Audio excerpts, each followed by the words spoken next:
قصة الحب بين مريم آل خليفة وجيسون جونسون كانت تبدو في يوم من الأيام كحكاية خرافية حقيقية، منارة تتحدى الثقل الساحق للتقاليد. أميرة بحرينية شابة لم تتجاوز 18، تقع في حب جندي أمريكي بسيط، رجل من عالم مختلف تماما، وتجازف بمستقبلها كله من أجله. تخلت عن حياة الراحة الملكية والترف والامتيازات التي لا تمس، فقط من أجل فرصة واحدة لحب محرم. وقد أصبحت رومانسيتهما الأسطورية التي كثيرا ما قورنت بمأساة روميو وجولييت مضطربة إلى حد أنها أشعلت أزمة دبلوماسية متوترة بين بلدين. لكن كيف التقى هذا الثنائي غير المتوقع لأول مرة رغم الفوارق الهائلة بينهما ثقافيا ودينيا وسياسيا؟ وكيف نفذ الخطة اليائسة والجريئة التي سمحت لهما بتجاوز العقبات الضخمة التي وقفت في طريقهما؟ وأين هما الآن؟ بعد مرور 25 عاماً، في عام 2025، هل صمدت قصة حبهما أمام قسوة الواقع؟ شاهدوا الفيديو الكامل لتعرفوا القصة. هذا هو برنامج عالم العجائب. لا تنسوا الإعجاب بالفيديو والاشتراك في القناة وتفعيل الجرس ليصلكم كل جديد. هيا نبدأ. ولدت مريم آل خليفة في أسرة الحكم في البحرين، وهي ابنة عم الملك الحالي. بدأت حياتها منذ عام 1980 في رفاهية لا يمكن تخيلها، لكن هذا الرفاه جاء مع قواعد صارمة لا تقبل التفاوض. كانت عائلتها تتوقع منها الزواج من رجل مسلم رفيع المكانة، غالبا أكبر سنا، والالتزام بالتقاليد الصارمة لسلالتها الملكية. كان ذلك قفصا ذهبيا، وكانت تعتقد أنه لا خيار لها سوى قبول مصيرها المحدد مسبقا. لكن ذلك الاعتقاد تحطم في يناير 1999. فمثل أي مراهقة تشعر بالضيق، كانت مريم تتجول في أحد المراكز التجارية المحلية. لم تكن تعلم أن تلك الزيارة العادية ستصبح اللحظة التي غيرت حياتها ومسار الأخبار الدولية إلى الأبد.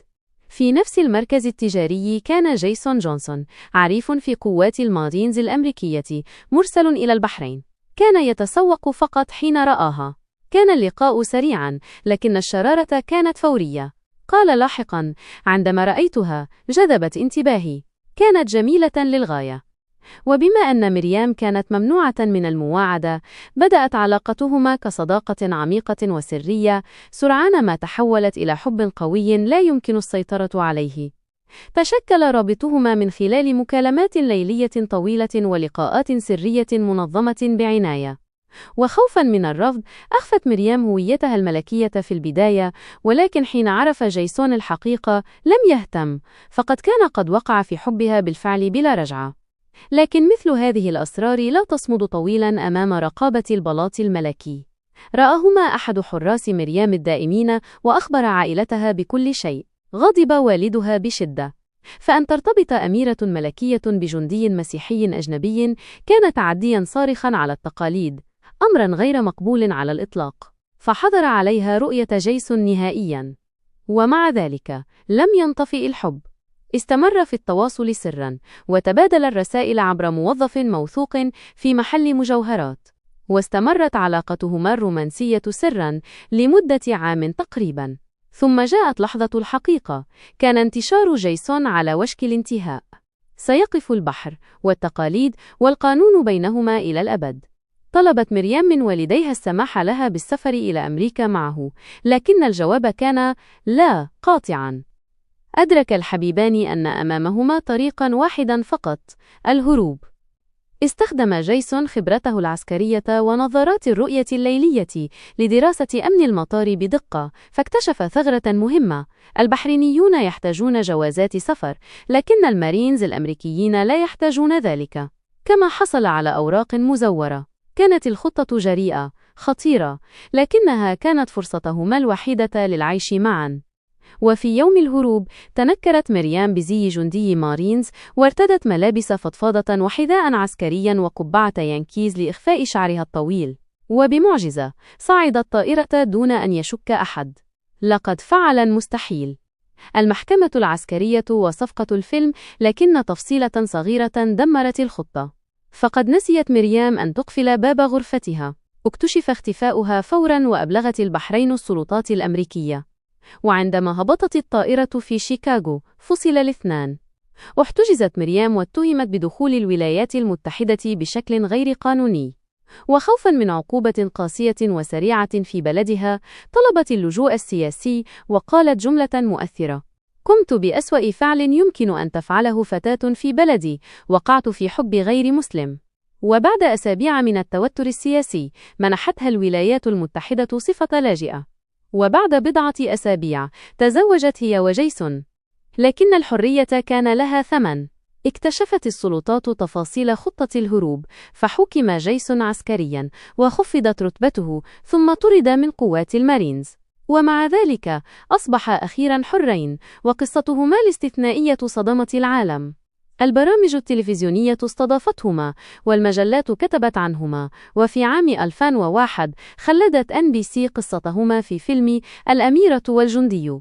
حصل الزوجان على $500,000 مقابل حقوق الفيلم، مما منحهم بداية مالية مريحة. لكن الحياة الواقعية ليست كالأفلام. نفدت أموال الفيلم بسرعة. واعترف جيسون لاحقاً بأن مريم عانت بشدة من صدمة الانتقال الثقافي، الانتقال من قصر ملكي إلى شقة صغيرة في نيفادا. وكان ضغط الواقع الجديد هائلاً. بحلول عام 2004 وبعد 5 سنوات مليئة بالصعوبات انفصلا. واعترف جيسون أنهما فكرا في الانفصال منذ عام 2001 بسبب الضغوط الهائلة والتغيرات السريعة. ومع ذلك ظل كلامه عنها مليئا بالحب. في أعماقها تعرف أنني أحببتها أكثر من أي شيء في العالم. استمتعت بكل دقيقة قضيتها معها. بعد الطلاق عادت عائلة مريم التي سبق أن سامحتها إلى حياتها. وزوجها والدها من دبلوماسي بحريني رفيع، فعادت إلى الحياة الملكية التي تخلت عنها. وانقطعت صلتها بجيسون نهائياً. أما جيسون فبنى حياته من جديد. استخدم ما تبقى من مال الفيلم للدراسة، وتزوج مرة أخرى عام 2011. واليوم في عام 2025 بعد 21 عاماً من الطلاق و26 عاماً من الهروب، كلاهما تجاوز الماضي بالكامل. ورغم ذلك ما زالت قصتهما تثير الفضول، فهي تطرح أسئلة عميقة حول الحب والحرية وثمن تحدي التقاليد. هناك من يعتقد أن مريم ضحت بدافع حب حقيقي مأساوي، وهناك من يرى أنها كانت تبحث فقط عن مخرج يائس من القفص الذهبي. ماذا تعتقد أنت؟ هل كانت رومانسيتهما حباً حقيقياً؟ أم كانت مريم تبحث عن الحرية؟ اكتبوا آراءكم في التعليقات. وإذا أعجبكم الفيديو اضغطوا زر الإعجاب واشتركوا في القناة وفعلوا الجرس ليصلكم كل فيديو جديد. نراكم في الحلقة القادمة.